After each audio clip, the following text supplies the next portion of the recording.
It's a sunny, warm Sunday morning here in Northern California. I just finished watering and now I'm gonna spend a few minutes pollinating and trimming the tomatoes. Let me show you how I do it. My new string system is working great. I've got the tomatoes all vining up on the strings. You can hear the girls playing in the backyard. They're having lots of fun. No homeschool today. What I'm looking for now is to make sure that the main stem is going up the string. So I'm going to put another hook on the top here now that it's grown a little bit, and tighten the string up so that it gets a little straighter too. Then the other thing I'm looking for are suckers. I see a real big sucker coming off of this plant, but the way that it's already growing a little bit sideways, I might just leave this big sucker on it and let it be a two-stalk plant. However, I see some others. Here's a sneaky little sucker. If I let that one grow, it would end up being very competitive with the main vine, and so you want to get those early. Another one. And prevent them from overrunning your plant. The other thing you want to look for are any diseased leaves that got a little oversplash, something happened to it, and there's a few leaves on that branch.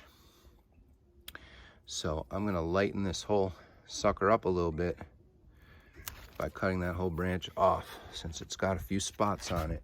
You don't want that bacteria to spread, or fungal infection, because it'll really spread and affect the health of your whole plant and even your whole garden. So here's a sucker way down low here, and I'm going to take that one off as well. Now that may seem like, oh wow, you know, that would be a whole nother tomato, and it would be, but the lower branch is going to get picked out as soon as these tomatoes get harvested. This whole lower part of the plant is going to be picked out, and with my vining system, I'm going to be collecting that vine down at the bottom, and so I probably am going to have to take this sucker out anyway. Now that I see the shape of the plant, I've got the one main vine going up, and with that one sucker going off to the side, if my vine gets real long, that could end up being a pressure point, a point where the plant could break right there. And so it might be better to remove that and let it be one vine going up. And since it's such a big plant, what I'm gonna do is cut that sucker off and transplant it. Put it in my, with my other tomato cuttings I've got inside. And I will let that one grow in the hydroponic garden. We'll have an early grow tomato growing in the hydroponics. So that's that one plant done. And the only other thing I have to do now is tighten up the string a little bit so that that vine starts to get a little bit straighter. But that's fine, because again, as the plant grows, this is going to become, you know, 8, 12, 16 feet long.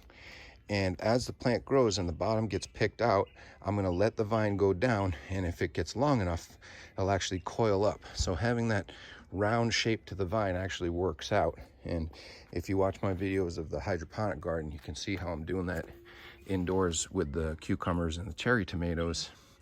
And we'll have the same effect out here. So I'm just going to keep going along like that and trim off the diseased leaves. As your tomatoes go into the season, you may observe, like I do, that it's the downward facing leaves that start having the problem, and that could be overspray from watering.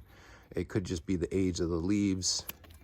You want to keep those leaves away from the dirt and keep trimming off any brown spots that you see. And you can even just trim off the end of the branch like that, and just take off that one leaf, and looks like an egg,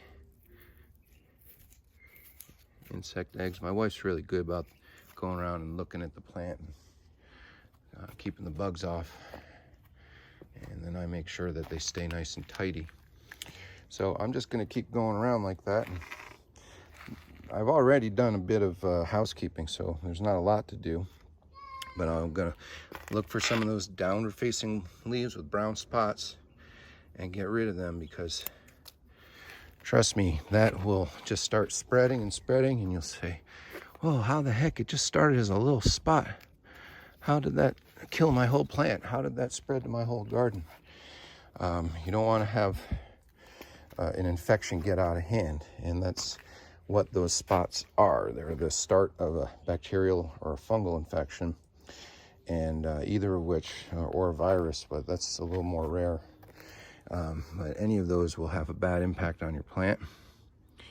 And tomatoes grow endlessly, so pruning them just leads to new growth. It's one of those plants that just keeps on growing and growing and growing. Especially, these are indeterminate varieties. So if you're growing determinate varieties, you want to be a little bit more careful about cutting off the suckers and stuff. But this one is going to be a real strong, long vine, and it's just going to keep on going and going and going. I've got some other of the saucing tomatoes, which are also indeterminate, but they're going to be a little bushier, and I'm going to let them bush out a little bit. You can see like this one here.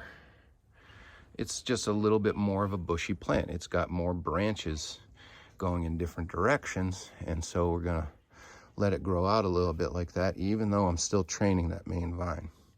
But it's got a few suckers coming in, and we'll let them go.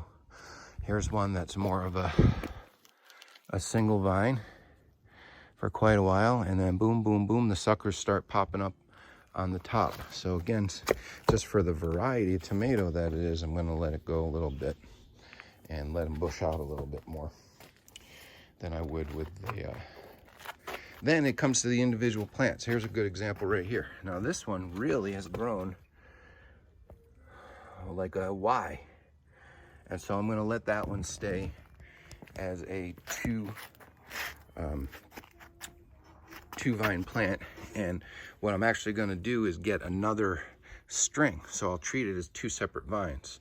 And it's so straight at the bottom, and it's so close to the base where that happens, that it's not going to create a goofy plant. It's going to just create kind of a double-sized plant, and that may result in it getting less tall overall than if it was a single vine, but still I'll have a real nice strong two vine plant like that. So it comes to the individual plant. I could have done that with this plant, but I just know from knowing how tomatoes grow that the shape of that plant, it would get ugly later. It would get real goofy.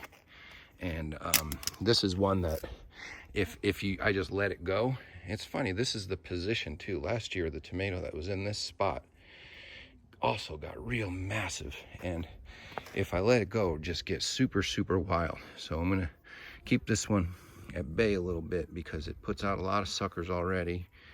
And there's another one that's gonna have to go right there. So, get them while they're young. And you can transplant those. So I'm gonna take this big one, and let me show you what I'll do to prepare that for transplanting. I'm gonna cut most of those branches down in half, and that's gonna lighten up the plant a lot. And then that first branch I'm gonna cut off altogether, and also I'm gonna pick off that little sucker that's in the node there. There's a couple little suckers starting. So that trims it down, and I might even cut off this crooked end here, so just so that it starts out straighter, and I'll use that node there. That is those are additional rooting points. So I'm going to make one more cut.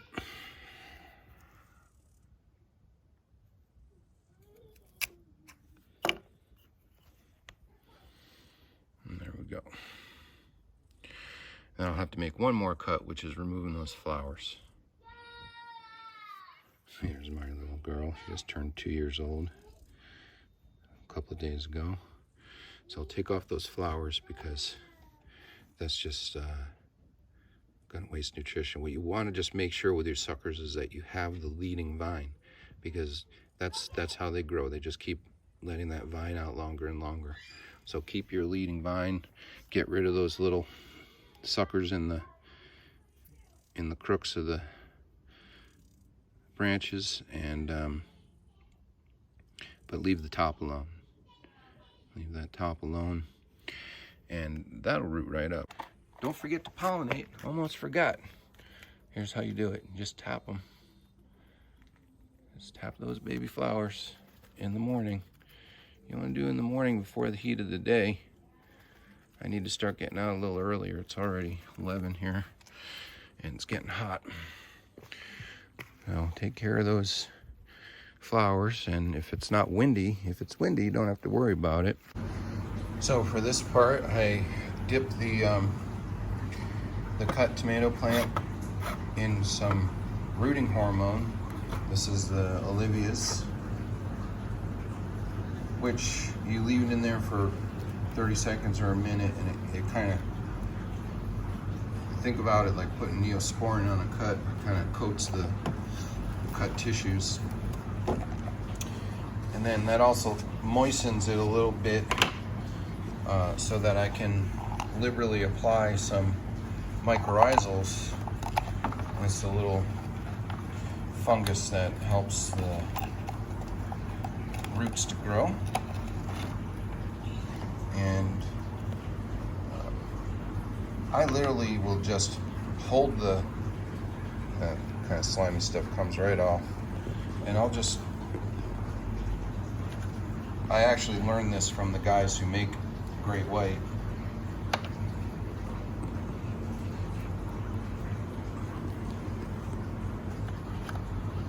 It's way more than the recommended amount, but it sure makes them root.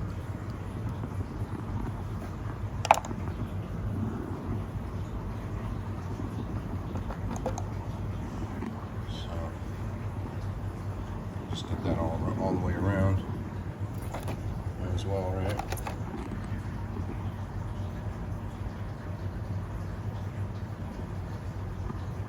It's handy when you got 3 hands. All right, and that's just gonna go in with these others that I've got going, which have not rooted yet, but here's some that have. These are ready to plant, and then some. And then I just grab a little nutrient solution. This is actually I'll use the carrot solution. Over here is only about a half solution for the tomatoes. It's about a 1.0, 1.2 EC. I know that looks ragged because there's a dead one in there mixed in with the good ones that I haven't fished out yet. Don't worry about that. Not everything has to be high tech.